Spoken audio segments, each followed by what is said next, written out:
અક્ષરધામથી અવનીમાં જે દેહ ધારી રહ્યા, આપ્યા સુખ અપાર ભક્તજનને, દિલે ધરીને દયા. કીધા ચારુ ચરિત્ર ગાન કરવા, જેને કરુણા કરી, બંધુ મંગલ મૂર્તિ ઉરધરી, સર્વોપરી શ્રી હરિ. જેના દિવ્ય સુદિવ્ય જે ચરિતમાં વિલસી હરિ તો રહ્યા, સંબંધે થઈ શૂન્ય જે વિચરતા, દાસત્વ ધારી રહ્યા. આપે અક્ષર સુખ ભક્તજનને, સુહૃદ બની સર્વદા, એવા સ્વામી પ્રબોધ દાસ, ગુરુને ભૂલકા સહુ સે.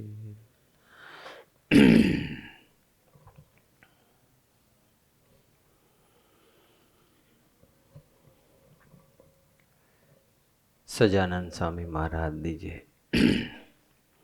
ગુરુહરિ હરિપ્રસાદ સ્વામીજી મહારાજની જય. પ્રગટ ગુરુહરિ પ્રબોધ સ્વામીજી મહારાજની જય.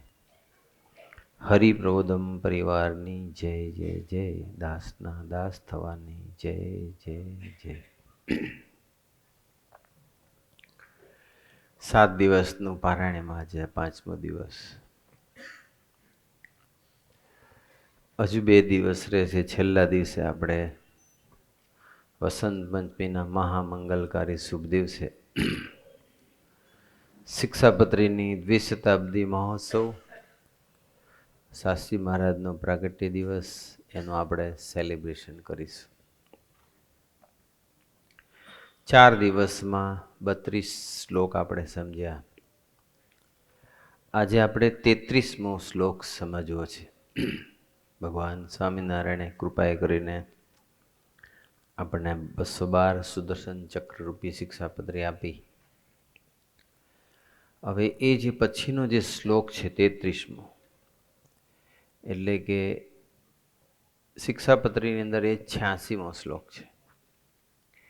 એમાં એવું ભગવાન સ્વામિનારાયણ લખે છે કે સૂર્યનું કે ચંદ્રમાનું ગ્રહણ થયે સતે અમારા જે સત્સંગી, સર્વે સત્સંગી, તેમણે બીજી સર્વ ક્રિયાનો તત્કાળ ત્યાગ કરીને પવિત્ર થઈને શ્રી કૃષ્ણ ભગવાનના મંત્રનો જપ કરવો. આપણે બધા, મહારાજે આપણને મંત્ર આપ્યો છે. મહારાજ શ્રી કૃષ્ણ ભગવાનના મંત્રનો જપ કરતા હતા. મહારાજે આપણને સ્વામિનારાયણ મંત્ર આપ્યો. આપણે સ્વામિનારાયણ મંત્રનો જપ કરીએ છીએ. પણ સૂર્યગ્રહણ કે ચંદ્રગ્રહણ એ બે જ્યારે આવે આપણને તો એડવાન્સમાં ખબર પડી જ જતી હોય છે, અને મંદિરોમાંથી પણ આપણને મેસેજ મળતા જ હોય છે. આપણા કેલેન્ડર, જે આપણા મંદિર તરફથી કેલેન્ડર બહાર પડ્યું હોય એમાં પણ એ હોય જ છે ડિટેલ. તો એ જ્યારે બી સૂર્યગ્રહણ આવે કે ચંદ્રગ્રહણ આવે ત્યારે આપણે બધાએ ત્યારે કોઈ ક્રિયા નહીં કરવાની. બધી જ ક્રિયાઓ, ઘરની કે વ્યવહારની બધી જ ક્રિયાઓ બંધ કરી દેવી જોઈએ. કારણ કે સૂર્ય કે ચંદ્ર ગ્રહણ થાય છે અને એ જે સમય છે ને, એ સમય થોડો ક્રિટિકલ હોય છે. અને એ સમય એવો હોય છે કે એ સમયે બીજી બધી ક્રિયા કરીએ તો એમાં વિઘ્ન આવી શકે છે. અને એ સમય એવો હોય છે કે એક વખત ભગવાન સ્વામિનારાયણ ગરડામાં બિરાજમાન હતા અને એ સમયે સૂર્યગ્રહણ આવ્યું. એટલે ભગવાન સ્વામિનારાયણ તાત્કાલિક, જે ગ્રહણનો સમય સ્ટાર્ટ થતો હતો, મહારાજ તાત્કાલિક ઘેલા નદીમાં ગયા, ત્યાં સ્નાન કર્યું. સંતો હરિભક્તોને પછી બધાને કીધું, બધા જ પવિત્ર થઈને બેસી જાઓ. જ્યાં સુધી એનો વેદ પૂરો ન થાય અથવા સૂર્યગ્રહણ પૂરું ન થાય ત્યાં સુધી આપણે બધાએ ભજન કરવાનું છે. એટલે બધાએ ભેગા મળી, સૂર્યગ્રહણ હતું ત્યારે બધાએ ભજન કર્યું. મહારાજે વાત કરી કે ગ્રહણનો મોક્ષ થયા પછી જ, અને પછી સ્નાન કરી અને પછી જ રસોઈ કે બીજું કંઈક, ત્યારે કંઈ ખવાય પણ નહીં. બહુ એવું લાગે ને લાંબો સમય ગ્રહણ ન હોય તો કદાચ પાણી પીવાય, પણ ગ્રહણ વખતે કોઈ ભોજન નહીં લેવું જોઈએ. રાંધેલું જે ભોજન હોય એ પણ રાખવું ના જોઈએ. ભગવાન સ્વામીએ કીધું કે ગ્રહણ વખતનો જે સમય છે ને એ આત્માના કલ્યાણ માટેનો ઉત્તમ સમય કહેવાય ભજન કરીએ તો. એટલે ગ્રહણ દરમિયાન ભજન કરીએ તો એ આત્માના કલ્યાણ માટે અતિ ઉત્તમ છે. એટલે ગ્રહણ દરમિયાન આપણે ભજન કરીએ અથવા કથા વાર્તા સાંભળીએ એવું મહારાજની આજ્ઞા છે, ગુરુહરિની પણ એ આજ્ઞા છે. એ આજ્ઞા પ્રમાણે આપણે ગ્રહણમાં એ વસ્તુનું ધ્યાન રાખવું જોઈએ. ગ્રહણ પૂરું થઈ જાય પછી વાંધો નથી.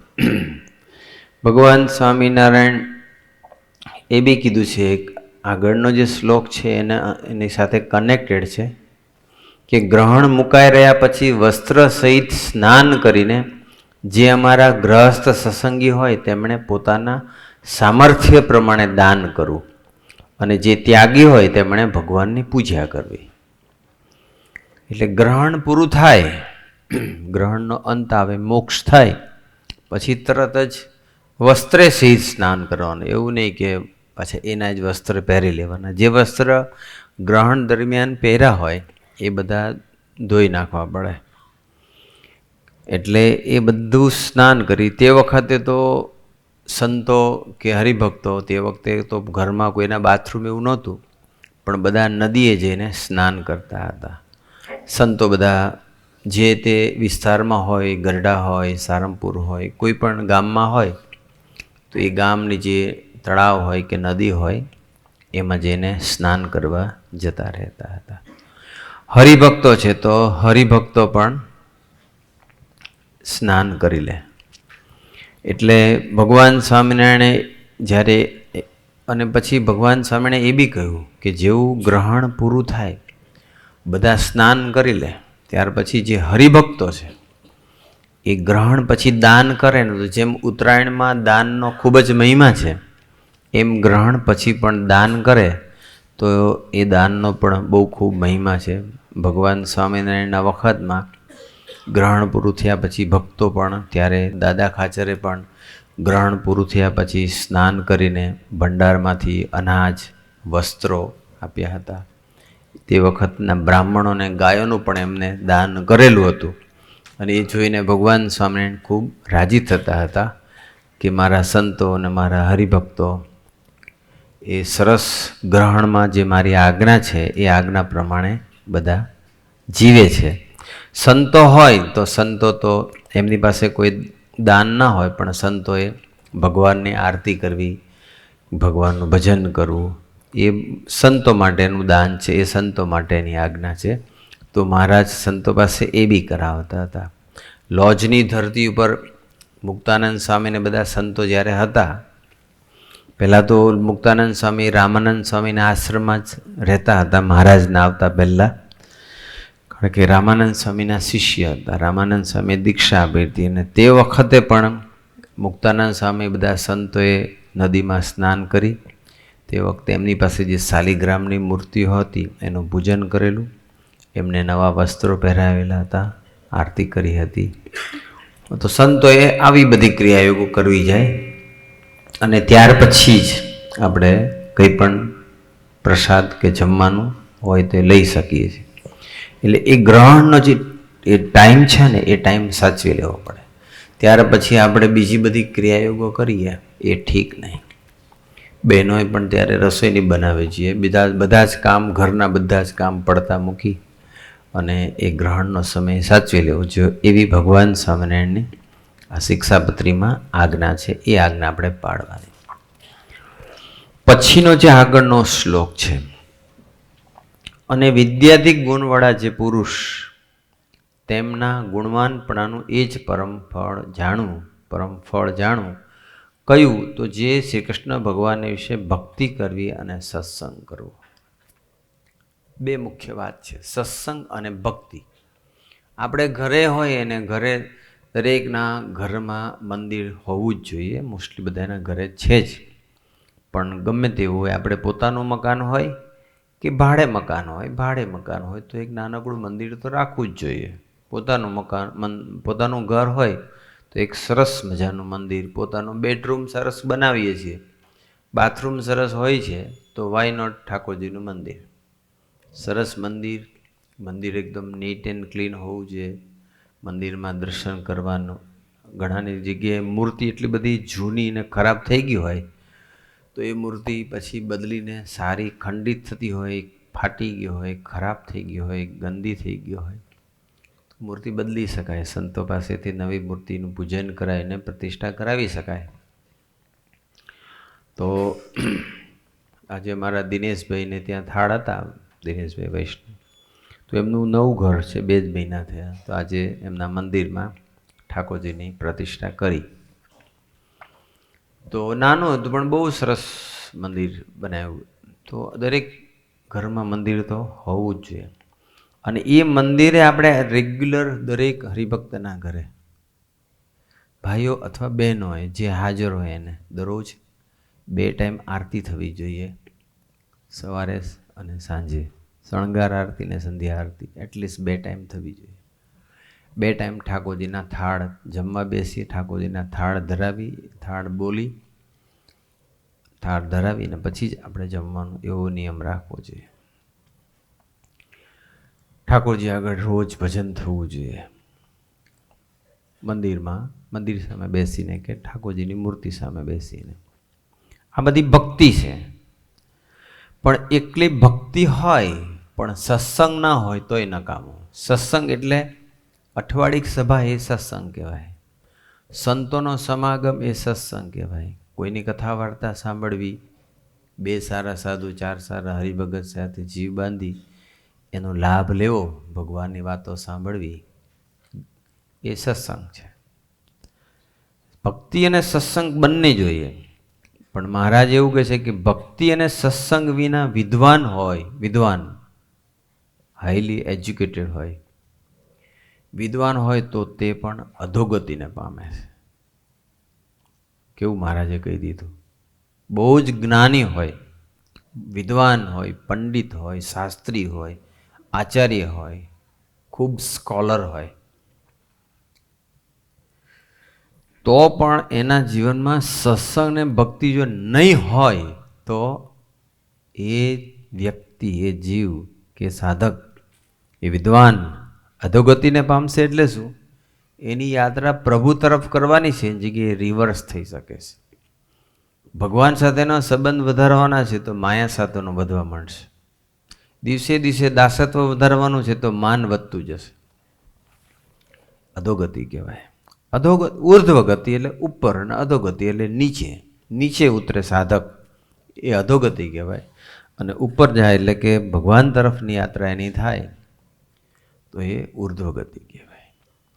ગમે તેવો વિદ્વાન હોય, ભણેલો ગણેલો હોય, આલોકનું કોઈ પણ જ્ઞાન એનામ હોય, આલોકનું કે ભગવાનના લોકનું હોય, જ્ઞાન હોય, પણ એટલું જ્ઞાન હશે અને જ્ઞાન વિજ્ઞાનમાં નહીં પરિણમ્યું હોય, જ્ઞાન વિજ્ઞાનમાં તો જ પરિણમે, સત્સંગ કરશે તો જ.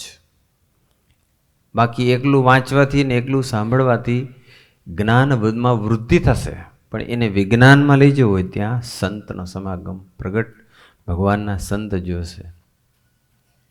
નારદજીનો એક પ્રસંગ છે, એ આપણે વિચારીએ કે આપણને ખબર છે કે નારદજી કેવા હતા. નારદજી ત્રિલોકીમાં ગમે ત્યારે જઈ શકતા હતા, એવી સામર્થ્ય હતી. નારદજીને આ લોકના પૃથ્વીલોકના દરેક શાસ્ત્રોનું જ્ઞાન હતું અને દેવલોકના દરેક શાસ્ત્રોનું જ્ઞાન હતું. કદાચ આવી વ્યક્તિ બ્રહ્માંડમાં બહુ ઓછી હોય કે પૃથ્વી પરના બધા શાસ્ત્રો અને દેવલોકના બધા શાસ્ત્રોનું જ્ઞાન હોય, એવું બધાને ન બને. પણ નારદજીમાં હતું. એટલે નારદજી ખૂબ જ વિદ્વાન કહેવાય, ખૂબ જ જ્ઞાની કહેવાય.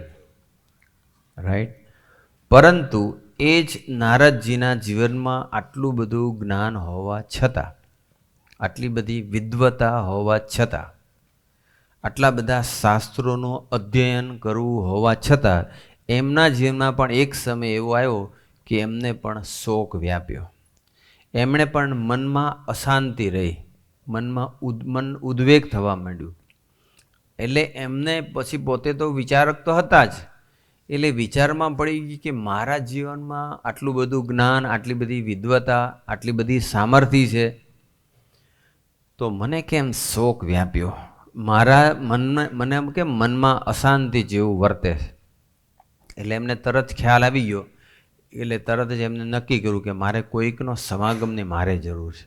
સ્વામી, જ્યારે બહુ જ્ઞાન આવી જાય ને આપણામાં, બહુ નોલેજ આવી જાય, બહુ જ બધી ઇન્ફોર્મેશન ભેગી કરી નાખી, બહુ અને બુદ્ધિ આવી જાય, એટલે વ્યક્તિને એમ થાય કે મારે હવે કોઈની જરૂર નથી, પણ એ લોકોને વધારે જરૂર પડે.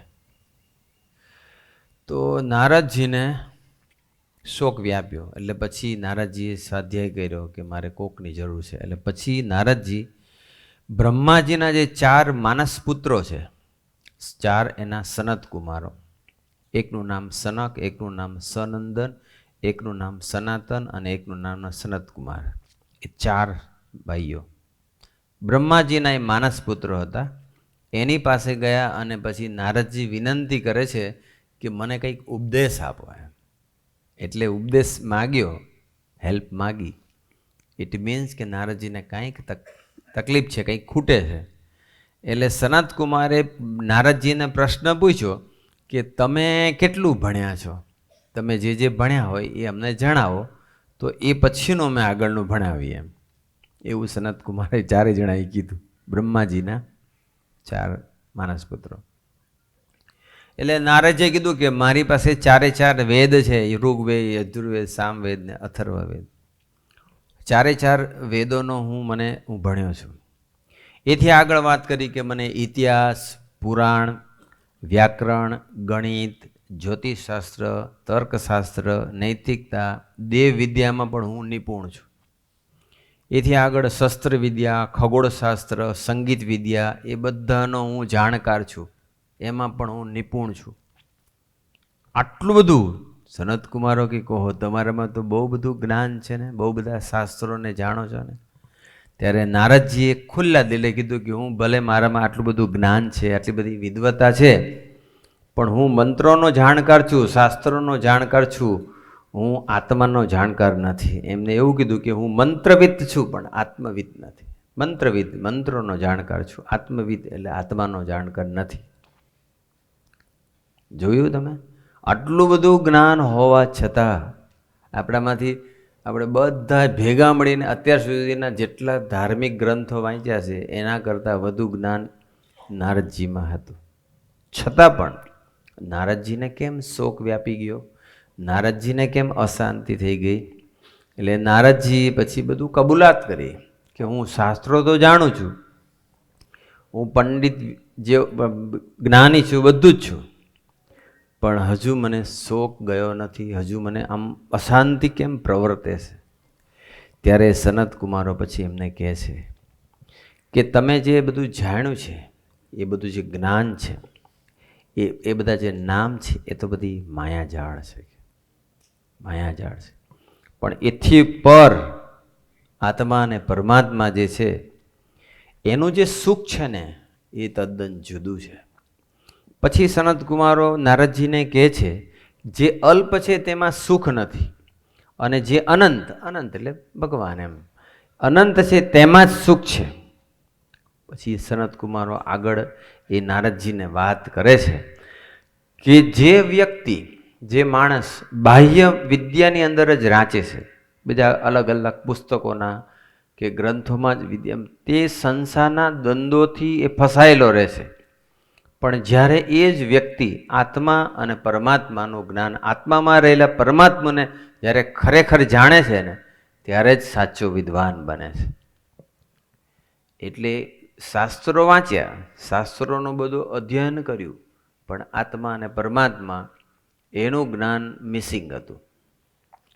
પછી સનત કુમારો પછી ઘણો ઉપદેશ આપે છે, ઘણી વાતો કરે છે, અને ત્યારે નારદજીને પછી શાંતિ થાય છે, શાંતિ થાય છે. એટલે કહેવાનો મતલબ એટલો છે કે વિદ્વતા આવે આપણામાં, જ્ઞાન આવે, પણ જો સત્પુરુષનો યોગ નહીં હોય, ભગવાન ધારક સંત પ્રગટ ભગવાનના સંબંધવાળા સંતોનો જો યોગ ના હોય તો એ આપણું જે જ્ઞાન છે ને એ અભિમાન વધારી દેશે. જ્ઞાન હંમેશા સાત્વિકતા વધારે, જ્ઞાન હંમેશા ઈગો વધારે છે. જ્ઞાન દેહાભિમાનનું પોષણ કરી શકે છે. એટલે એકલું જ્ઞાન હોય અને સંત સમાગમ નહીં હોય તો જ્ઞાન એ ઉલટાનું સાત્વિકતા વધારશે. એટલે પોતે જે જ્ઞાન છે એ જ્ઞાનના અભિનિવેશે કરીને અજ્ઞાની જીવનો અભાવ લીધા કરશે. એટલે જ્ઞાન હોવું સારી વસ્તુ છે, પણ સંત સમાગમ નહીં હોય તો એ જ્ઞાન બોજારૂપ બનશે, ભારરૂપ બનશે, ઈગો વધારશે. અને બીજું કે ગમે તેટલા શાસ્ત્રો આપણે જાતે વાંચીએ, પણ જો ભગવાનના એવા સંતની આગળ જે સમજીએ ને તો જ એનું સાચું શાસ્ત્રોનું રહસ્ય સમજાય છે. બાકી એકલે પોતાની રીતે શાસ્ત્રોનું વાંચન કરે તો એ શાસ્ત્રોમાંથી જ્ઞાનની વૃદ્ધિ થશે, પણ એ જ્ઞાન આપણું અભિમાન વધારશે, ઈગો બુસ્ટઅપ કરી શકે છે. એ જ્ઞાન આપણને બોજારૂપ બની શકે છે, એ જ્ઞાન બંધનરૂપ બની શકે છે, એ જ્ઞાન અડચણરૂપ બની શકે છે. એટલે જ્ઞાન જરૂરી છે, પણ જ્ઞાનને વિજ્ઞાનમાં લઈ જવું ખૂબ જરૂરી છે. અને વિજ્ઞાનમાં લઈ જવું એટલે જ્ઞાનને આપણા જીવનમાં સાકાર કરવું. અને એ સાકાર કરવા માટે જેને જ્ઞાનને પચાવ્યું હોય એવા જે સંત હોય એનો સમાગમ કરવો જોઈએ. નહીં તો વિદ્વાન પણ અધોગતિને પામે છે. આટલું બધું જ્ઞાન, આટલી બધી શક્તિ, આટલી બધી સામર્થ્ય બધું હોવા છતાં પણ કેમ શોક, કેમ અશાંતિ? આપણને જો એવું થતું હોય તો સમાગમ મિસિંગ છે અથવા સમાગમ ઓછો પડે. ઘરે પૂજા કરતા હોય, ભક્તિ કરતા હોય, થાળ આરતી બધું કરતા હોય, મંદિરે જતા હોય, દશાંશ વિશાંશ કાઢતા હોય, બધું કરતા હોય, પંચવર્તમાનયુક્ત જીવન જીવતા હોય, બધું હોય, એકલી ભક્તિ હશે. પણ જો સંત આપણને આ કંઈક થાય છે, મૂંઝવણ રહે છે, સ્ટ્રેસ રહે છે, મનમાં ઉદ્વેગ રહે છે, ભૂંડા ઘાટો નડ્યા કરે છે, હજુ પણ કંઈક અશાંતિ જેવું આવી જાય છે, એવું કંઈ પણ થાય છે તો સમજી લેવાનું સંત સમાગમ પૂરતો થતો નથી, ખોટ છે. મન બુદ્ધિનો સમાગમ વધુ હોય અને સંત સમાગમ ઓછો હોય એને આ પ્રશ્ન આવી શકે છે. મન બુદ્ધિને ગુરુ બનાવે અને સંતને ગુરુ ન બનાવે. આપણે સંતને ગુરુ બનાવીએ એક અમુક ટાઈમ પૂરતા, પછી પાછા મન ને બુદ્ધિ કે એમ કરીએ છીએ. એટલા માટે આપણને આવું થાય છે. જો નારદજીનું આવું થતું હોય તો આપણું થઈ શકે છે. એટલા માટે જીવનમાં સંત સમાગમ જરૂરી છે. એટલા માટે સત્સંગ જરૂરી છે. સત્સંગ વિના અને ભક્તિ વિના તો વિદ્વાન પણ અધોગતિને પામે છે. આગળ આપણે વિચારીએ પછીનો જે શ્લોક છે. અને સ્થૂળ સૂક્ષ્મને કારણે એ જે ત્રણ દેહ થકી વિલક્ષણ એવો જે પોતાનો જીવાત્મા તેને બ્રહ્મરૂપની ભાવના કરીને પછી તે બ્રહ્મરૂપ કરીને શ્રી કૃષ્ણ ભગવાનની ભક્તિ જે તે સર્વે કાળને વિશે કરવી. આમાં આપણે થોડું સમજવા પ્રયત્ન કરીએ કે સ્વામીજી બહુ સમજાવતા હતા. સ્વામીજીએ આજે શિક્ષાપત્રીનો 116મો શ્લોક એટલે કે નિજાત્માનમ બ્રહ્મરૂપમ દેહત્રય વિલક્ષણમ વિભાવ્યતે ન કર્તવ્યા ભક્તિ કૃષ્ણસ્ય સર્વ. તો એ જે શ્લોક સ્વામીજીએ ખૂબ જ સમજાયો છે. સ્વામીજી મંગળા આરતીમાં જ્યારે બી પધારે અને ગોષ્ઠી કરે ત્યારે આ જ ટોપિક પર હોય. અને કદાચ બ્રહ્માંડની અંદર સ્વામીજીએ નિજાત્માનમ બ્રહ્મરૂપો પર વાત કરી છે એટલી કદાચ કોઈએ નહીં કરી હોય. એટલી બધી વખત, અનેક વખત તો અમે પણ એમાં હાજર રહેલા છીએ. પણ એ માર્ગે આપણે ચાલવું પડે. સ્વામીજી વારે વારે આ ટોપિક ઉપર ખૂબ જ આ શ્લોક ઉપર વાતો કરે. સ્વામીજી કે મહારાજે કહ્યું આમાં કે સ્થૂળ સૂક્ષ્મને કારણે એ ત્રણ દેહ, આપણા ત્રણ શરીર છે જેમાંથી આપણને હજુ એક જ શરીરનું જાનપણું છે અને એક જ શરીરનો ખ્યાલ છે. સ્થૂળ શરીર એટલે આ જે શરીર દેખાય છે મારું છે, તમારું છે, એ ફિઝિકલ બોડી, એ સ્થૂળ શરીર છે. બીજું સૂક્ષ્મ શરીર છે જે વિઝિબલ નથી. આપણને છે ને જેટલું આંખેથી દેખાય છે એટલામાં જ વિશ્વાસ રાખીએ છીએ. પણ આ એક આંખનું વિઝન છે ને એક લિમિટેડ છે. આપણા વિઝનની બિયોન્ડ પણ બધું ઘણું છે દુનિયામાં, પણ આપણને ખબર નથી.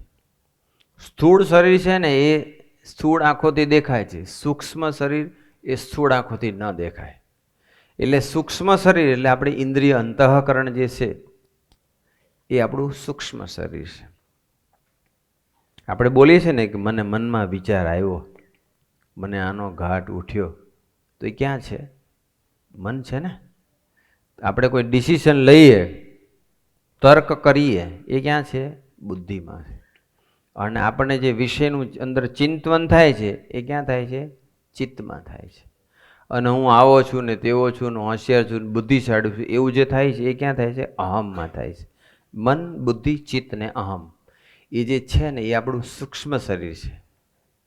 ઇન્દ્રિયોની ક્રિયાઓ, સ્વાદની વૃત્તિ, બધું એ જે છે એ બધી વસ્તુ સૂક્ષ્મ શરીર છે.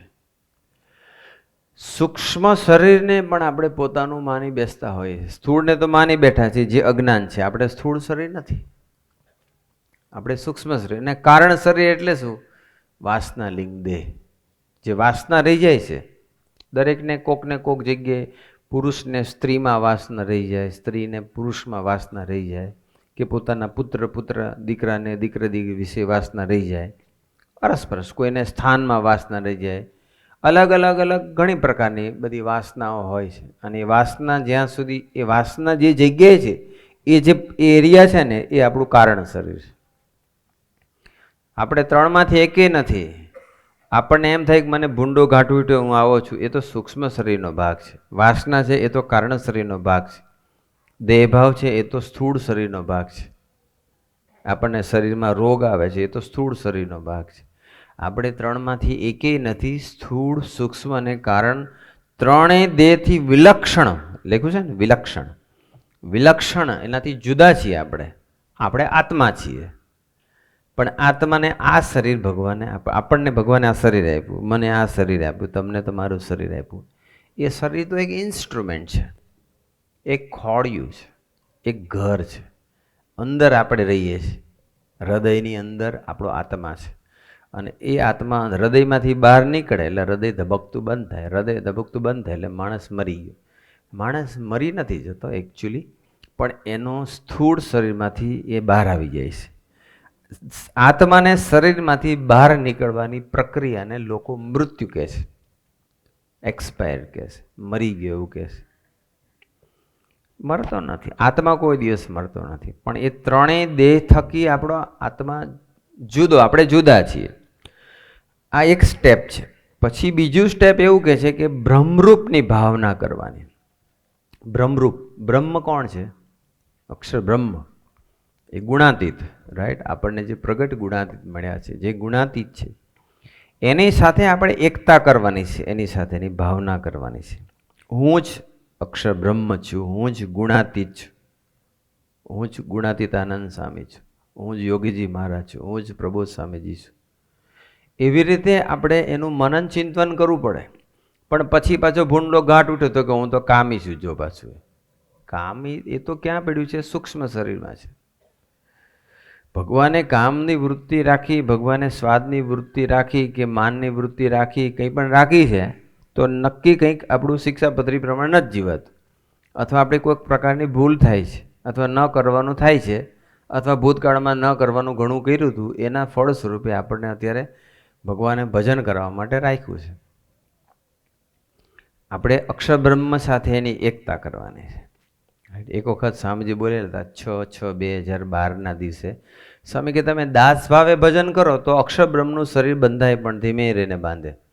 પણ તમે બ્રહ્મ ભાવે ભજન કરો. આપણે જ્યારે ભજન કરીએ ને તો આપણે આલોકની બધી પ્રાર્થનાઓ કરી છે કે મને આમ થાય, મને જોબ મળી જાય, મારો બિઝનેસ સરખો ચાલે, મારું ગોઠવાઈ જાય, આ તે જે કંઈ લૌકિક ડિમાન્ડ બધી કરીએ છીએ એવી માગણી કરી છે. એકચ્યુઅલી આધ્યાત્મિક દ્રષ્ટિએ અને અક્ષરધામની દ્રષ્ટિએ ઠીક ના કહેવાય, પણ છતાંય માગો એનો વાંધો નથી.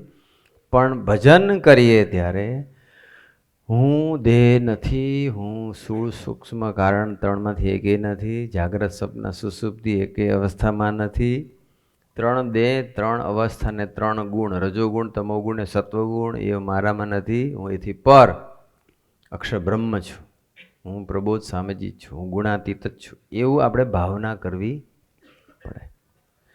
અને એવી જે ભાવના કરીએ તો ધીમે ધીમે પ્રબોધ સ્વામીજીમાં જે ગુણ હોય, ગુણાતીતાનંદ સ્વામીમાં જે ગુણ હતા, એ ગુણ મારામાં છે જ. જેવું મનન કરશું એવા થઈશું આપણે. એટલે આ રીતે અત્યારે તો આપણે 8 શ્લોક સમજાવવાના, એટલે એની ઉપર ડિટેલમાં વાત નહીં કરતો. પણ કહેવાનો મતલબ સ્વામીજી એવું બોલ્યા કે તમે બ્રહ્મ ભાવે ભજન કરો ને તો અક્ષર બ્રહ્મનું શરીર વહેલું બંધાઈ જશે. અક્ષર બ્રહ્મનું શરીર નેચરલ બંધાઈ જશે. સ્વામી કે હું ઊંઘમાં નહીં બોલતો, હું જાગ્રત અવસ્થામાં બોલું છું. તમારું અક્ષર બ્રહ્મનું શરીર વહેલું બંધાઈ જાય જો તમે બ્રહ્મ ભાવે ભજન કરો તો. એક સ્ટેપ તમારે ઓછું ચડવું પડે. દાસના દાસ થાવ તો દાસના દાસ બનો, 100% દાસના દાસ બનો. અને ઘણા સમય સુધી ભગવાન જોવે કે આ દાસત્વનું જતું નથી, સેવક ભાવ જતો નથી, એકદમ ઝીરો થઈને વર્તે છે ભગવાન અને ભગવાનના ભક્તો આગળ, પછી ભગવાન કૃપાએ કરીને અમુક સમય પછી એને અક્ષર બ્રહ્મનો દેહ બક્ષિસમાં આપે છે. જ્યારે પહેલાંમાં સ્વામી કે ડાયરેક્ટ મૂળજી બ્રહ્મચારી હોય કે ગમે તેવા હોય પણ ગુણાતીત તો બધાએ જ થવું પડે. આપણે બધાએ ગુણાતીત થવું જ પડે. આપણે મુક્ત થવું, અક્ષરધામના મુક્ત થવું એ આપણા જીવનનો ધ્યેય નથી. આપણો ધ્યેય છે ગુણાતીત થવું, બ્રહ્મરૂપ થવું, એ આપણા જીવનનો ધ્યેય છે. એટલે સ્વામીજી આ વાત ત્યારે કરી હતી ડિટેલમાં, અત્યારે મેં તમને શોર્ટમાં કરી. અને આપણને એ બી ખબર છે કે સ્વામીજીએ ઘણી વખત ગોખાવડાવ્યું છે.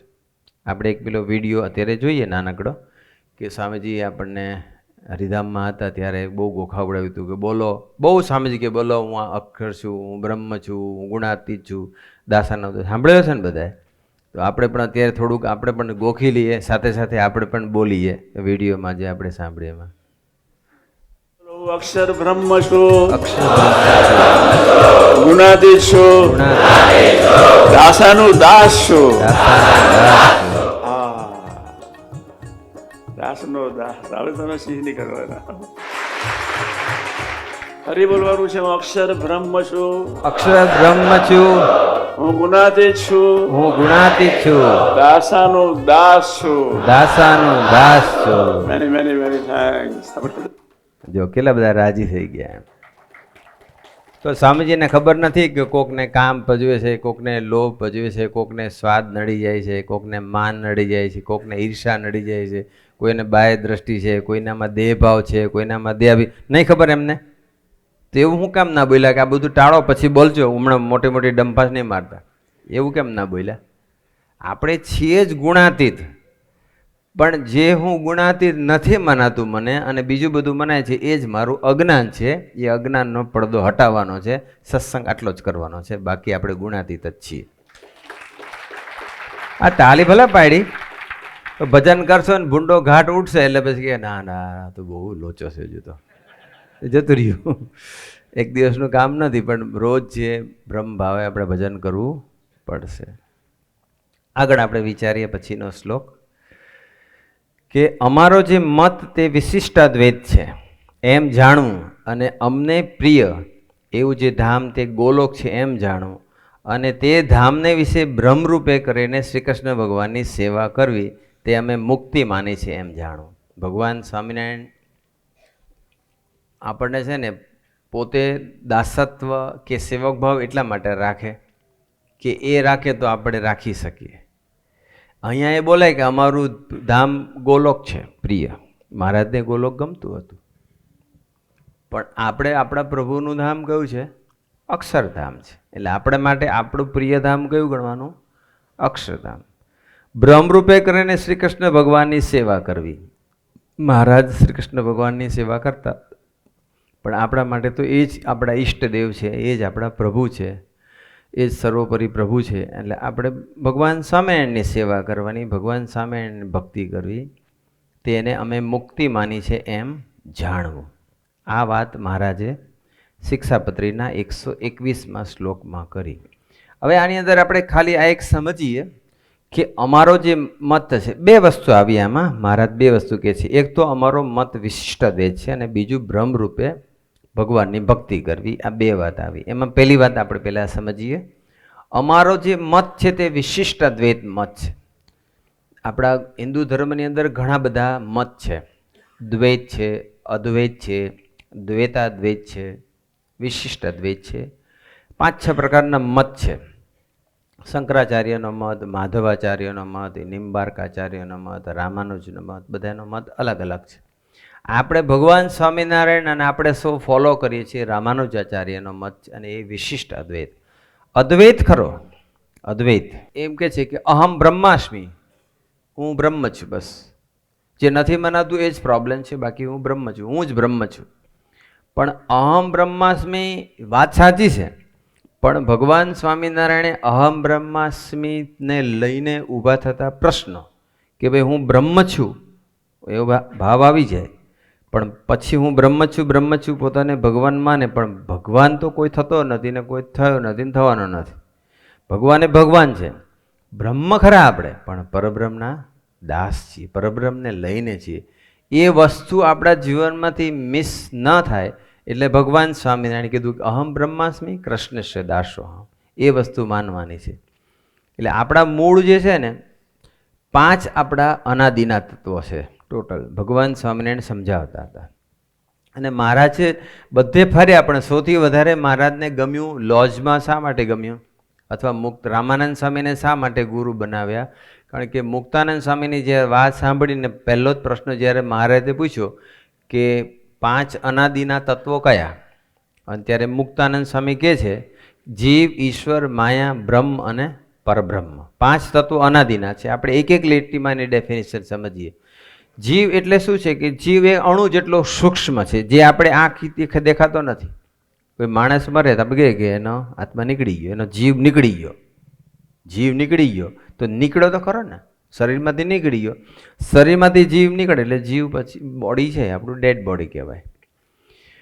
તો એ જે નીકળ્યો પાકો પણ દેખાય છે, કારણ કે આંખથી આપણને સૂક્ષ્મ. અત્યારે અહીં કેટલા બધા બેક્ટેરિયા સામે કે 1 સ્ક્વેર ફીટમાં 10,000 બેક્ટેરિયા છે, વાયરસ તો લાખો છે.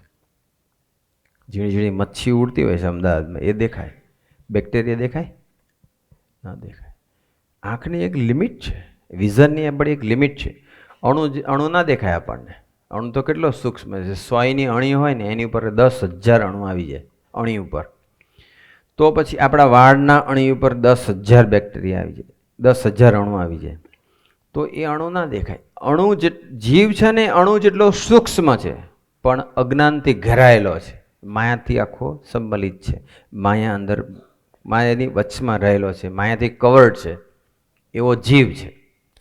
જીવથી ઉપર ઈશ્વર કોટી છે. ઈશ્વર એટલે ઈશ્વરની તાકાત ખૂબ છે. ઈશ્વર છે એક બ્રહ્માંડના કરતા કહેવાય. પરંતુ એ જે ઈશ્વર છે એ જીવથી સમર્થ છે, જીવથી પાવરફુલ છે, એની શક્તિ ઘણી છે, પણ છતાં માયાને આધીન છે. માયાનું કંટ્રોલિંગ એના પર બી છે, ઈશ્વર પર પણ છે. અને એથી ઉપર ત્રીજું સ્ટેપ છે માયા. તો માયા એ ભગવાનની શક્તિ છે. માયા જળ છે, ભગવાનની શક્તિ છે, પણ જીવ અને ઈશ્વર બંનેને બંધરૂપ બની શકે છે, એ માયા છે. ઓકે.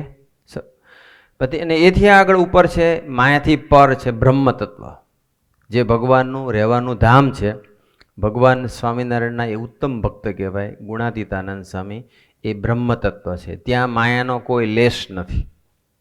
અક્ષર બ્રહ્મના સોપારી જેટલા પ્રદેશમાં અનંત કોટી બ્રહ્માંડને આવરી લેતી માયા ત્યાં લીન થઈ જાય, એટલી અક્ષર બ્રહ્મની તાકાત છે. અને બધી સૃષ્ટિ અનંત કોટી બ્રહ્માંડ જે કંઈ છે બધું અક્ષર બ્રહ્મને લઈને છે. એટલે બ્રહ્મ સુપર પાવરફુલ છે.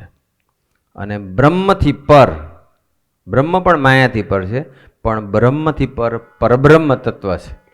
અને એ પરબ્રહ્મ એટલે ભગવાન સ્વામિનારાયણ. અને એ પરબ્રહ્મ છે એ સર્વના કર્તા છે, સર્વના આધાર છે, સર્વના નિયંતા છે, કર્મફળ પ્રદાતા છે. જે ગણો તે પરબ્રહ્મ છે. અને અક્ષર બ્રહ્મને અને અનંત મુક્તોને જીવ, ઈશ્વર, માયા, બ્રહ્મ બધાને લીન કરી અને સ્વતંત્રપણે એકલા રહી શકે એવી તાકાત પરબ્રહ્મ તત્વ એટલે કે ભગવાન સ્વામિનારાયણની છે. આ 5 ખ્યાલ આવી ગયો બધાને? સિમ્પલમાં સમજાઈ ગયું ને? જીવ, ઈશ્વર, માયા, બ્રહ્મ, આ 5 તત્વો અનાદિના છે. હવે આપણો જે વિશિષ્ટ અદ્વૈત મત છે, વિશિષ્ટ અદ્વૈત કહે છે કે આપણે બ્રહ્મ સાથે એકતા કરવાની છે. હું અક્ષર બ્રહ્મ છું, હું બ્રહ્મ તત્વ. જીવ, ઈશ્વર ને માયા સાથે આપણે એકતા નથી કરવાની, બ્રહ્મ તત્વ સાથે એકતા કરવાની છે. હું બ્રહ્મ છું માનવાનું તો છે જ. વિશિષ્ટ અદ્વૈત, અદ્વૈત એટલે જુદા નથી, બે એક જ છે એવું માનવાનું છે. પણ વિશિષ્ટ અદ્વૈતમાં એવું કહેવા માંગે છે કે તમે ભલે એક માનો છો, તમે ભગવાનને ભજીને બ્રહ્મ સાથે બ્રહ્મનું સેવન કરીને બ્રહ્મ થઈ જાઓ, પણ જે મૂળ અક્ષર બ્રહ્મ છે અને પરબ્રહ્મ તત્વ છે, આપણે અક્ષર બ્રહ્મ જેવા થઈ જઈએ. એઝ ફોર ધ એક્ઝામ્પલ કે લોઢું હોય, લોખંડ હોય, રાઈટ? એક જીવની જગ્યાએ છે, ઓકે, આત્માની જગ્યાએ છે. અને અગ્નિ છે, એ અગ્નિ છે એ પરબ્રહ્મ તત્વની જગ્યાએ, ભગવાનની જગ્યાએ છે. તો એ અગ્નિની અંદર જ્યારે રહે લોઢું અને એટલું બધું ગરમ થાય, લાલ ચોળ થઈ જાય, લાલ લાલ એકદમ થઈ જાય. ઓરિજિનલ જે લોઢું છે એ કાળું છે અને ઠંડુ છે. પણ જ્યારે અગ્નિમાં ઘણો સમય સુધી રાખવામાં આવે છે ત્યારે એ અગ્નિમાં કન્વર્ટ થઈ જાય છે, એટલે કે એ લાલ ચોળ થઈ જાય છે. એમાંથી પણ પ્રકાશ નીકળે છે, એમાંથી પણ ગરમી નીકળે છે. જે અગ્નિના લક્ષણો છે, અગ્નિ છે એ આપણને ઉર્જા આપે છે, ગરમી આપે છે, અને અગ્નિ આપણને પ્રકાશ આપે છે. એ જ લોખંડ અગ્નિમાં રહીને એ પછી અગ્નિ જેવો થઈ જાય છે, અને એ પણ ઉર્જા આપે છે અને એ પણ પ્રકાશ આપે છે, એવું થઈ જાય છે. એટલે આપણી સાધના આ છે. બ્રહ્મ તત્વમાં એટલું બધું ડૂબી જવાનું છે કે બ્રહ્મ જેવા ગુણો આપણામાં આવી જાય.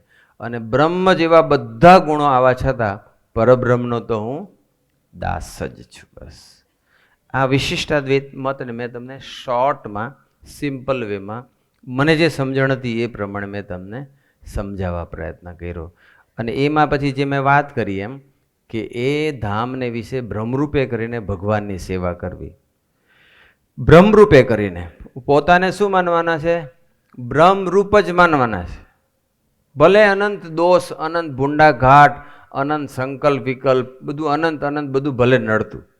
હા, એ બધું ન નડે એ માટે શિક્ષાપત્રી પાળવાની, શિક્ષાપત્રી પ્રમાણે જીવન જીવી લેવાનું, મર્યાદામાં રહેવું પડે, નિયમમાં રહેવું પડે, નિયમનો ભંગ નહીં કરવાનો. પણ એ ભગવાન, પણ બ્રહ્મરૂપે કરીને બીજું કેવું છે કે આત્મા આત્મા બોલીએ આપણે, હું આત્મા છું. ભગવાન સ્વામીના વખતમાં એક ભાયાત્માનંદ સ્વામી, એ રામાનંદ સ્વામીના વખતથી હતા અને મોટી ઉંમરના હતા. બધામાં સૌથી મોટા એ હતા ભાયાત્માનંદ સ્વામી, અથવા મોટા આત્માનંદ સ્વામી. 115 વર્ષ સુધી એ જીવ્યા હતા અને ખૂબ આત્મનિષ્ઠ હતા. ખૂબ એટલે એ કક્ષાના કે દેહને ગણતા જ નહોતા, દેહને બિલકુલ ગણે નહીં. અને શરીર પર કોઈ દિવસ હાથ નહીં ફેરવે. સ્નાન કરે તો આપણે તો શરીર પર સાબુ લગાડીએ, સાવર જે લગાડીએ, હાથ ફેરવીએ, રાઈટ? પણ એ કોઈ દિવસ શરીર પર નાય ખરા, આજ્ઞા પ્રમાણે, પણ હાથ નહીં ફેરવેલ. એટલે શરીર પર એટલા બધા વાળ ઉગી ગયેલા. અને એની અંદર પછી કશું ક્લિનિંગ, સાબુ બાબુની વાત તો બરોબર છે, ખાલી પાણી જ નાખે, બીજું કશું જ નહીં. લાઈફ ટાઈમ 115 વર્ષ એમને કોઈ પણ પ્રકારનો સાબુ કે સાવર જેલ કે કશું બોડી વોશ કશું જ વાપર્યું નથી. એટલે શરીરમાં જીવડા પડી જાય, જીવડા. એટલે જીવડા પડે એટલે પછી અમુક વાર પછી બેઠા હોય ને એમાં હાથમાંથી હેઠું પડે ને તો એ નીચેથી લઈ પછી અહીં મૂકી દે, લે તારા ખાજે, કે તારું ખાવાનું છે ને તું ચાલુ રાખ. કેટલા દેહ ભાવથી પર હશે. બહુ આત્મનિષ્ઠ હતા, પોતાને દેહ માનતા જ નહોતા, આત્મા માનતા હતા. પણ એમને પણ મોટી ઉંમર થઈ, પણ કષ્ટ એવું, થોડી તકલીફ થઈ. એટલે ભગવાન સ્વામીને પછી એમને કીધું કે આત્માનંદ સ્વામી, તમે તો ખરેખર આત્મનિષ્ઠ છો જ. તમે બહુ મોટી ઉંમર થઈ ગઈ હતી, વૃદ્ધ થઈ ગયા હતા. હવે એમના દિવસો પણ બહુ મોટી ઉંમર. એટલે ભગવાન સ્વામિનારાયણ પછી મોટા આત્માનંદ સ્વામીને કે ભાયાત્માનંદ સ્વામીને કે તમે આત્માને જાણો છો, આત્મનિષ્ઠ છો, આત્માને જાણો છો, આત્માનું જ્ઞાન છે, એટલે તમારું અડધું જ્ઞાન થઈ ગયું, પણ હજુ અડધું જ્ઞાન બાકી છે. અને એ છે પરબ્રહ્મની અંદર ડૂબવાનું છે, પરબ્રહ્મનું સેવન કરવાનું છે. આત્મનિષ્ઠા છે પણ સ્વરૂપનિષ્ઠા પણ કરવી પડશે. એકલી આત્મનિષ્ઠા નહીં કરવાની. આત્મનિષ્ઠા સારી વસ્તુ છે, પણ આત્મનિષ્ઠા અને સ્વરૂપનિષ્ઠા બંને જોઈએ. ભાયાત્માનંદ સ્વામી આત્મનિષ્ઠા પૂરેપૂરી 100% હતી, પણ સ્વરૂપનિષ્ઠા મિસિંગ હતી. એટલે મહારાજે પછી એને સમજાવે છે અને પછી થોડા વર્ષો પછી રહે છે ને પછી મહારાજ એમને તેડી જાય છે. એટલે બ્રહ્મરૂપે કરીને ભગવાનની સેવા કરે. બ્રહ્મરૂપમાં નહીં, અહમ બ્રહ્માસ્મિ અથવા હું અક્ષર છું, બ્રહ્મ છું બોલ્યા કરીએ તો આખી જિંદગી હું આત્મા છું બોલ્યા કરીએ ને તો આકાશથી, જીભથી આકાશને ચાટવા જેવું છે. એમાં કંઈ બરકત જાજી ના આવે. પણ હું આત્મા છું, અક્ષર બ્રહ્મ છું, અને અક્ષર બ્રહ્મ હું બોલું, હું મારી જાતને માનું, પણ મારે પછી જે પ્રગટ અક્ષર બ્રહ્મ જે આપણને મળ્યા છે એની સાથેની એકતા કરવાની છે. એકતા કરવાની છે. બ્રહ્મ 3 દેહથી જુદા માને, અક્ષર બ્રહ્મ પોતાને માનવાના, બ્રહ્મ સાથેની એકતા કરવાની અને પરબ્રહ્મની ભક્તિ કરવાની. પરબ્રહ્મ સાથેનું દાસત્વ અને પરબ્રહ્મ સાથેનો સેવક ભાવ કોઈ દિવસ, સ્વામી સેવક ભાવ ક્યારે જોવો જોઈએ નહીં. અક્ષર બ્રહ્મમાં જેટલા ગુણ છે એ બધા જ ગુણ આવી છતાંય પરબ્રહ્મની સામે 0 થઈને ઊભા રહેવું પડે. બસ સ્વામી કે અક્ષર બ્રહ્મને પણ ખ્યાલ નથી કે હું અક્ષર બ્રહ્મ છું. અસ્તિત્વ રહિતનું જીવન જીવવું પડે. એકલું અહમ બ્રહ્માસ્મિ હશે તો અસ્તિત્વ જાડું થતું જ હશે.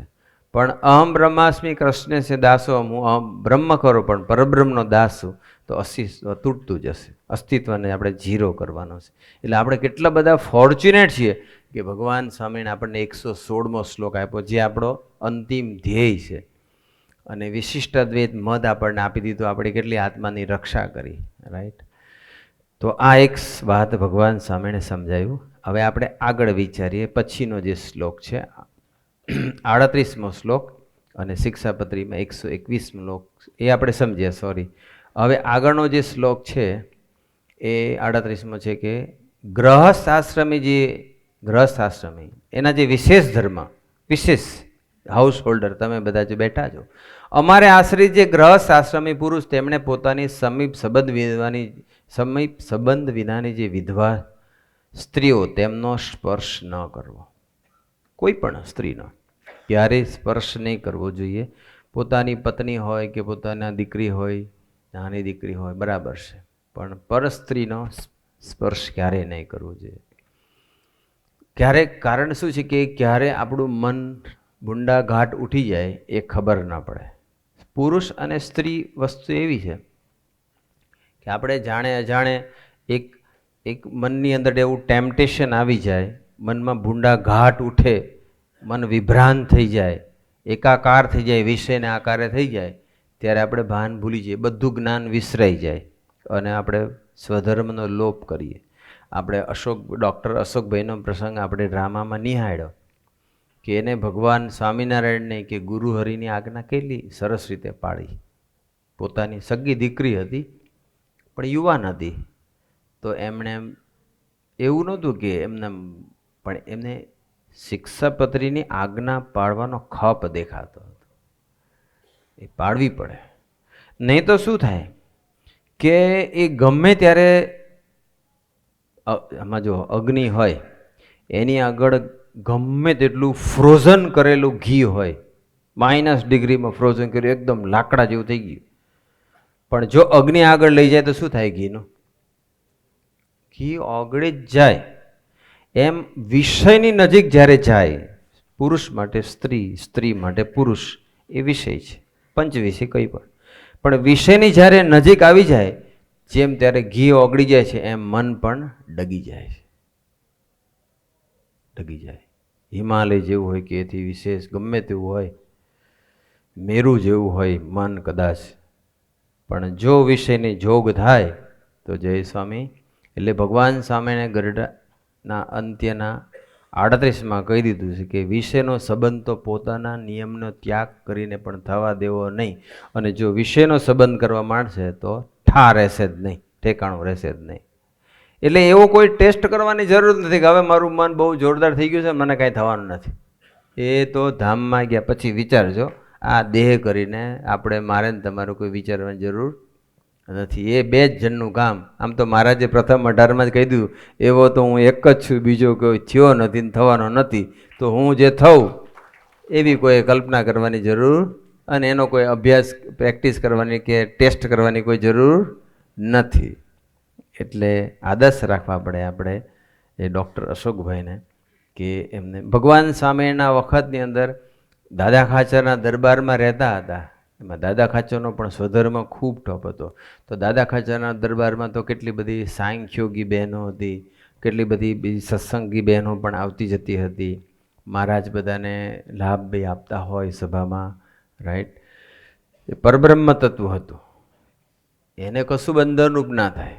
પણ દાદા ખાચર કોઈ દિવસ એમના દરબારમાં રહેતી સાંખ્યોગી બહેનો કે એમના દરબારમાં આવતી સત્સંગી બહેનો, એના તરફ કોઈ દિવસ નજર માંડીને નજર નથી કરી. એ દ્રષ્ટિ નહોતા કરતા. આમ ખબર પડે કે છે એટલે આમ દ્રષ્ટિ, પોતે તો ગ્રહસ્થ હતા છતાં પણ, તો એનો સ્વધર્મ પાકો હતો. એટલે મહારાજને ગમતું હતું દાદા ખાચરના દરબારમાં રહેવાનું, કે સ્વધર્મનિષ્ઠ એવા દાદા ખાચર હતા. તો આ એક આપણને એક મર્યાદા આપણને ભગવાન સ્વામિનારાયણે આપી દીધી. એથી આગળ જે પ્રસંગ છે કે ભગવાન સ્વામિનારાયણે કહ્યું, આ શ્લોકમાં આગળનો શ્લોક આપણે વિચારીએ કે ગ્રહસ્થ આશ્રમી પુરુષ તેમણે યુવા અવસ્થાયુક્ત એવી જે પોતાની મા બેન દીકરી તે સંગાથે આપતકાળ પીડા વિના એકાંત સ્થળને વિશે ન રહેવું અને પોતાની સ્ત્રીનું દાન કોઈને ન કરવું. જે આ દર્શન આપણે કરાવ્યું, ડૉક્ટર સાહેબનો પ્રસંગ આપણે જે જોયો મા બેન દીકરી સાથે, અને એવો ને એવો પ્રસંગ આપણે અગાઉ બી સાંભળેલો છે, પણ છતાં બી આપણે ફરી એક વખત એનું મનન ચિંતન કરી લઈએ કે એ આપણને ખબર છે કે વ્યાસ ભગવાન જ્યારે લખતા હતા, મહાભારત લખાવતા હતા, તે વખતનો પ્રસંગ છે. અને એમના ઋષિ, એમના શિષ્ય જૈમિની ઋષિ, એ જે વ્યાસ ભગવાન જે બોલે એ પ્રમાણે એ લખતા હતા. અને લખતા એક લીટી જે આવે છે કે યુવા અવસ્થાયુક્ત એવી જે પોતાની મા બેન દીકરી, આ એકચ્યુઅલી વાક્ય મહાભારતનું છે, ગ્રંથનું છે, શાસ્ત્રોનું છે, પણ એ મહારાજને બહુ ગમ્યું અને એક્ઝેક્ટ, અને હવે તો કળિયુગ ભયંકર, એટલે મહારાજે એ શ્લોક શિક્ષાપત્રીમાં લઈ લીધો. તો એ જે શ્લોકમાં એ જ્યારે વ્યાસજી લખાવે છે અને જૈમિની ઋષિ જ્યારે આ લીટી આવે છે ત્યારે એકદમ એમની કલમ અટકી જાય છે. એટલે જૈમિની ઋષિ પૂછે છે કે આવું તો ભગવાન હોતું છે? આ તો તદ્દન અશક્ય છે. કોઈ જગતમાં એવો કોઈ દુષ્ટ પુરુષ ના હોય કે પોતાની મા બેન દીકરી સાથે આવો દુર્વ્યવહાર કરે. એટલે પછી થોડુંક એમને ખચકાય છે કે આવું લખીશું તો થોડુંક ખરાબ દેખાશે. એટલે પછી વ્યાસ ભગવાન કહે છે કે વાંધો નહીં, અત્યારે એટલું બ્લેન્ક રાખ. પછી જે પ્રસંગ છે ખબર છે કે ભગવાન વ્યાસજી એને સમજાવવા માટે એક પ્રસંગ ઊભો કરે છે કે એક દિવસે કુટીરમાં હોય છે અને એ દિવસે બહુ જ વર્ષા ઋતુ હોય છે, આકાશમાં વીજળી થતી હોય છે, વરસાદ પડતો હોય છે, અને એમની બહેનનું સ્વરૂપ ધારણ કર્યું. એની બહેન બની, જૈમિની ઋષિના બહેનનું રૂપ ધારણ કરીને ત્યાં આવ્યા. શરીરની અંદર વરસાદ પડતો હતો, શરીર ભીનું થઈ ગયું હતું. અને પછી એ બહેન ત્યાં આવે છે ને કહે છે કે મારે આવું હતું, જે આપણને ખબર છે કે મારે આજે રાત અહીંયા રોકાવું છે એમ. એટલે પહેલાં તો બહાર નીકળી ગયા, પોતે જૈમિની ઋષિ કુટીરમાંથી બહાર નીકળી ગયા કે તું અહીં કેવી રીતે રહી શકે, કે તો કે મને તમે બીજી કોઈ કુટીરમાં આપો, પણ મારે રહેવું પડશે, અત્યારે કંઈ જઈ શકાય એવું નથી, વરસાદ પડે છે, આમ છે તેમ છે, બધું સમજે, અને કાલે સવારે હું જતી રહીશ. પણ એ દરમિયાન પોતાની બહેનનો આકાર, શરીરનો આકાર એમને જોવાઈ ગયો. પોતાની જ બહેન હતી, યુવાન હતી, અને એ આકાર જોવાઈ ગયો એટલે મન થોડું વિહવળ થવા માંડ્યું. પણ પછી તરત જ એમને અલગ કુટીરમાં આપી દીધો તરફ. અને રાત પડી એમાં તો મન બહુ જ આઘું પાછું થઈ ગયું. જો વિષયનો સંબંધ થઈ ગયો ને, આંખે કરીને સંબંધ થઈ ગયો, આંખથી થાય, કાનથી થાય, સ્પર્શથી થાય, કોઈ પણ રીતે થતો હોય. તો એ જે સંબંધ થઈ જાય, જ્યાં સુધી સંબંધ નથી થતો ત્યાં સુધી કોઈને વિકાર ઉત્પન્ન થતો નથી, ત્યાં સુધી કોઈ ભ્રષ્ટ થતું નથી, ત્યાં સુધી કોઈ સ્વધર્મનો લોપ કરતું નથી. પણ વિષયનો સંબંધ થવા માંડે પછી જ લોપ થાય છે, પછી જ આજ્ઞાનો, શિક્ષાપત્રીનો લોપ થાય છે. અને રાત્રે તો એટલું બધું મન વિહવળ થઈ ગયું અને વિભ્રાંત થઈ ગયું, એકાકાર થઈ ગયું. જ્યારે મન વિષયના આકારે થાય ને એટલે બધું જ્ઞાન, બધી સમજણ, બધી જાગ્રતતા ઝીરો થઈ જાય છે. માણસ બ્લાઇન્ડ થઈ જાય છે. હું શું કરવા જઈ રહ્યો છું, મારે કરવું જોઈએ, એને એક વખત થઈ જાય કે આવું ન કરવું જોઈએ, છતાં પણ પેલું પ્રેશર જ એટલું બધું હોય, ટેમ્પટેશન જ એટલું બધું હોય કે પછી એ કંટ્રોલ ના કરી શકે. એને ખબર બી નથી પડતી કે હું આ કરીશ તો એનું શું પરિણામ આવશે. બધું જ ભાન ભૂલી જાય છે. અને એવું જ કંઈક જૈમિની ઋષિને થયું. બેનને કીધું આપણે વાતો કરી, આમ તેમ બધું કન્વિન્સ કરે છે, તું ખોલ. બેન કે હું તો અંદર એકલી છું, રાત પડી ગઈ છે અને રાત્રે તો તમારાથી ન અવાય. ના પાડે છે, બેન ના પાડે છે, ખોલતી નથી દરવાજો. પછી કુટીર તોડીને ઉપરથી જાય છે અને પછી બેનની નજીક જાય છે. પછી તો પૂરું થઈ ગયું, બધા જ કંટ્રોલ ઝીરો થઈ ગયા. અને જ્યાં બેનના ગાલ ઉપર આમ હાથ મૂકવા જાય છે ત્યાં વ્યાસ ભગવાનની ધોળી દાઢી હાથમાં આવી જાય છે. અને જ્યાં દોડે અને ત્યાં પછી સીધું જ માથું નીચે. પછી એને સમજાણું કે વ્યાસજી કહેતા હતા એ સાચું છે. પછી વ્યાસજી કે હવે લખી નાખવું છે?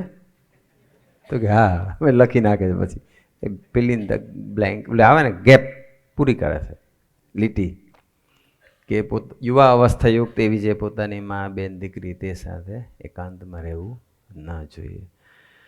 એટલે આપણે આ વસ્તુનું ધ્યાન રાખવું. પોતાની સ્ત્રીનું દાન ન કરવું. અત્યારે વર્તમાન કાળે આવું બધું ન થતું, કે દાન કરવા કરતાં ડિવોર્સ જ લઈ લેતા હોય બધા અત્યારે. કાનું દાન કરશું તો બીજાને માથે પડશે, એની કરતાં એને જે કરવું તે કરે.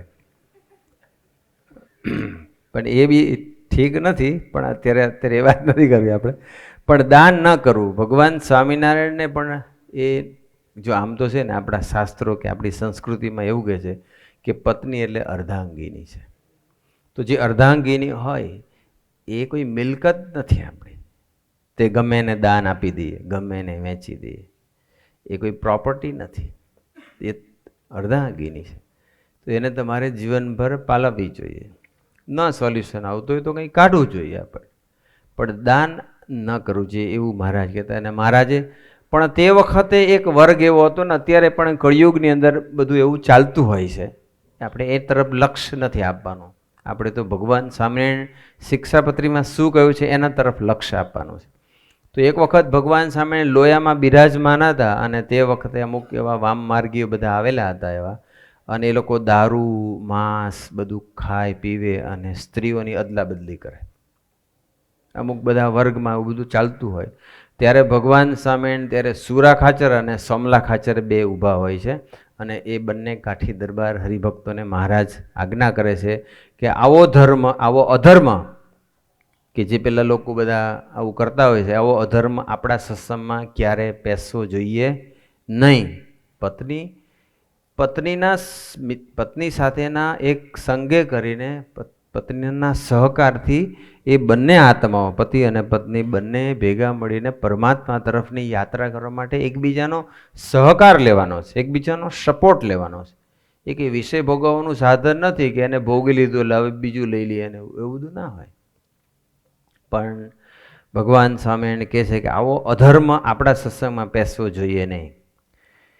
એટલે મહારાજે તે વખતે પણ સુરા ખાચર અને સોમલા ખાચરને આવી આજ્ઞા કરી હતી, અને આપણા માટે પણ એ આજ્ઞા છે કે આપણે આવું ન થાય. બસ આગળ છેલ્લો આપણે આજના દિવસમાં છેલ્લો શ્લોક સમજી લઈએ કે જે સ્ત્રીને કોઈ પ્રકારનો વ્યવહારે કરીને રાજાનો પ્રસંગ હોય તેવી સ્ત્રીનો જે પ્રસંગ તે કોઈ પ્રકારે ન કરવો.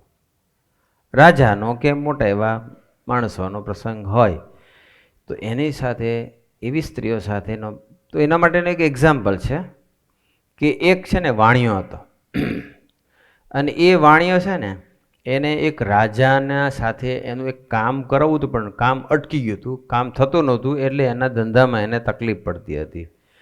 એટલે એને ખબર કે એ રાજાને એક ગણિકા સાથે સંબંધ છે, અને ગણિકા એના મહેલમાં આવે છે જાય છે, એનો સંબંધ છે. એટલે વાણિયાએ બુદ્ધિ એ વાપરી કે એ ગણિકા સાથે હું દોસ્તી રાખું, ગણિકાની સાથે મિત્રતા બાંધું, અને એ ગણિકા દ્વારા હું મારું કામ કરાવું. આવી રીતે એને યુક્તિ વાપરી, અને પછી એને ગણિકા સાથે એ વાણિયો દોસ્તી રાખે છે. અને પછી ધીમે ધીમે તો એનું શરૂઆતમાં તો કામ બધું થવા માંડ્યું, કામ થતું હતું, ત્યારે એને બહુ સારું લાગ્યું. પણ એક દિવસ એ જે રાજા હતો એનું મન એ ગણિકા પરથી ઉતરી ગયું, કંઈક થોડુંક બોલાચાલી થઈ હશે, કંઈક થયું હશે, અને મન ઉતરી ગયું, અને એ ગણિકાને જેલમાં નાખી દીધી. જેલમાં નાખી દીધી. હવે એ વાણિયાને એની સાથે સંબંધ હતો, એટલે પાછા રાજા વાજાને વાંદરે નક્કી ના. રાજાએ કીધું કે એની સાથે કોને કોને સંબંધ હતો એ શોધી કાઢો કે, અને એમાં આવ્યું વાણિયાનું નામ. અને પછી પેલાને તો જેલમાં નાખી દીધી હતી, પણ સાથે સાથે એ વાણિયાએ એની સાથે સંબંધ રાખ્યો હતો, એટલે રાજાએ એને પકડી એ વાણિયાને પણ દંડ દીધો. એટલે કહેવાનો મતલબ એ છે, ભગવાન સ્વામીને એટલે આજ્ઞા કરી કે જે સ્ત્રીને કોઈ પ્રકારના વ્યવહારે કરીને રાજાનો કે મોટા મોટા મિનિસ્ટરોનો કે મોટી મોટી એમનો પ્રસંગ તો આપણે તો કોઈનો કરવાની જરૂર જ નથી, રાઈટ. તો આવી બધી સરસ સ્વધર્મની, વિવેકની, મર્યાદાની, સદાચારની, નીતિની આપણને આટલી બધી અદ્ભુત વાતો ભગવાન સ્વામિનારાયણે આપણને શિક્ષાપત્રીમાં કરી છે. અને એ શિક્ષાપત્રી પાળે ને એને ક્યારેય કોઈ પણ પ્રકારનું દુઃખ આવે જ નહીં. અર્થાત શિક્ષાપત્રી પાડે એ હંમેશા સુખી થાય. આલોક અને પરલોક બધી રીતનું સુખ ભગવાન સ્વામિનારાયણ આપવા માટે બંધાયેલા છે.